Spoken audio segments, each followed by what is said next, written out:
Brad, sometimes when games like that start with so many penalties, it can take a team out of its rhythm. What did your team do to use that to get into your perfect game? Well, I just think that, one of the biggest things I think all teams do is when you kill penalties off, you try to use it as momentum. But we get fired up, especially against their power play. They're obviously incredible and some of the most talented players up front and on the back end in the league.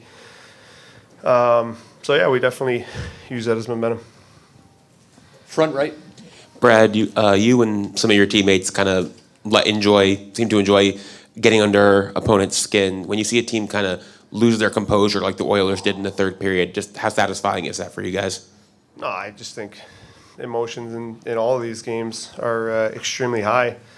And obviously this is the time of year you want to be playing and you're enjoying every minute. So, it doesn't really matter what happened tonight. We both have to reset and worry about the next one now. Front left. Yeah, Sam, sort of along those same lines, just how did you like how your team was able to maintain its composure over those final 10 minutes when everything was unfolding the way it did? I mean, it's not too difficult. You're just trying to finish and close out a game, and that's what we did. Front right. Brad, have you played on a team with this much offensive depth? And this is 8 times in the last 11. You guys have scored 5 or more now. Obviously we're a very deep team.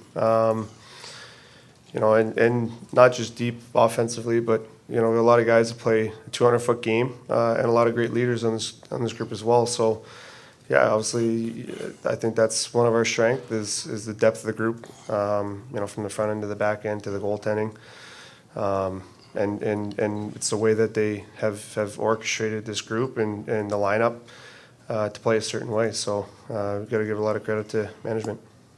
Front right. Hey, Brad, Jonah Gadjevich had a very long fight with Darnell Nurse.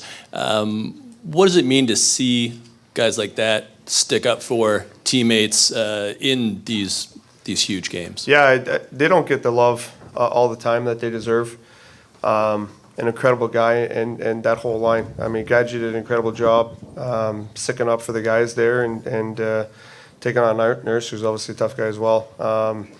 But their entire game, I mean, they carry so much emotion and give us so much energy and a lot of really good momentum swings in our favor just because of the style of game that they play. And Greersy was a big part of that as well, coming back in the lineup and was a force out there. And Nose has been so steady all the way through the playoffs. So that whole line's been great for us, and another big night from them tonight. Right side, third row. Yeah, Sam, they score a power play goal. It's early in the game. And then before things kind of got out of hand. And then just a little while later, you come back with that goal. I wonder if you could take me through the play. Barkov made what you saw, put in the puck in for you, too, because it had been a while since you had scored a goal. What did that feel like as well? Yeah, I mean, I liked our composure in that instance. We liked our first. We liked our energy.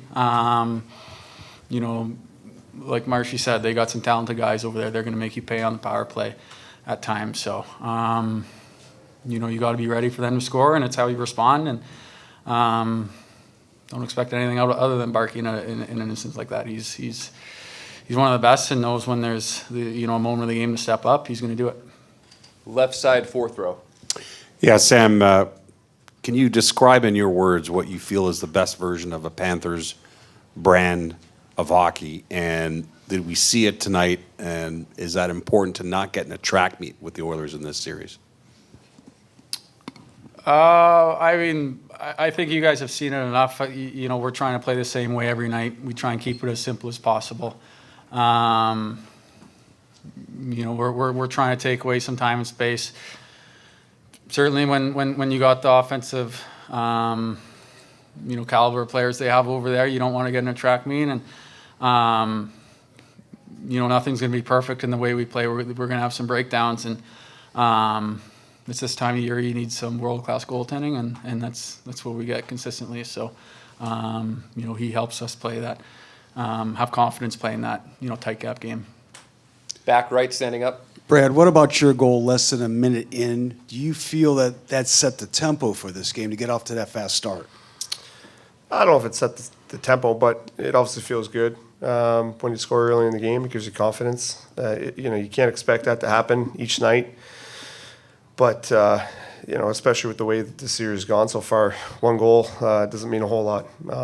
Especially with that group, how talented they are. I know you don't expect to keep them off the board, right? So it's just a play in a game, and you look to build off it and move forward. It's definitely nice when you capitalize early, but I think the biggest thing with our group is we just try to carry that momentum shift to shift and try to build from the shift before us, which we've been pretty good at. Take a couple more for the guys, front left. Sam, you've played with Carter Verhaeghe for a couple years now. What makes him so different in the playoffs? I mean, he kind of struggled a little bit this year to score, but as soon as the playoffs started, it's, Carter Verhaeghe time again. I think we've said it so many times. No one cares when we're struggling. We've got enough depth to rely on. That allows guys to kind of find their game. We knew as soon as playoffs came, he was going to elevate his game and he was going to be ready. That's the type of player he is. He's got so much speed. He's got one of the best releases in the game. And it seems the tighter everyone gets on the ice, and there's some moments when guys get nervous, and it seems like he's just, his heart rate might be 60 out there, and he's just skating around, going about his business and doing his thing. And it's not like he plays a late game too, so he's consistently, ready for playoff hockey, and that's what brings out the best in him. One more, front right. Just, Brad, if you could speak to the playoff that Sam Bennett's having, and just how big was that separation goal, the shift that he had with the huge hit on put Coles in Klingberg, and then gets the break. Yeah, I mean, he's been an animal this whole playoffs. He's built for this time of year. Just how competitive he is and how intense. Obviously, you see the physicality piece. That shift was a perfect example of his game. He blows two guys up and then somehow leads the rush after that and scores a beautiful goal.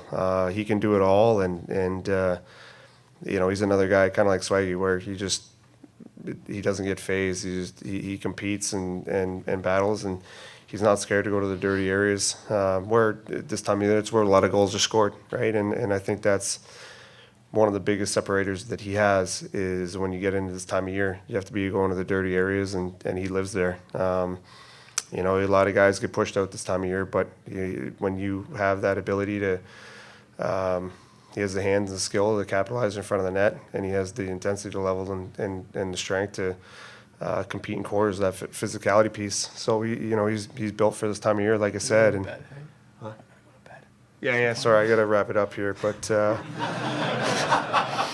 but he's been great. Thank you for your time, guys. Thanks. Head coach media availability will begin shortly.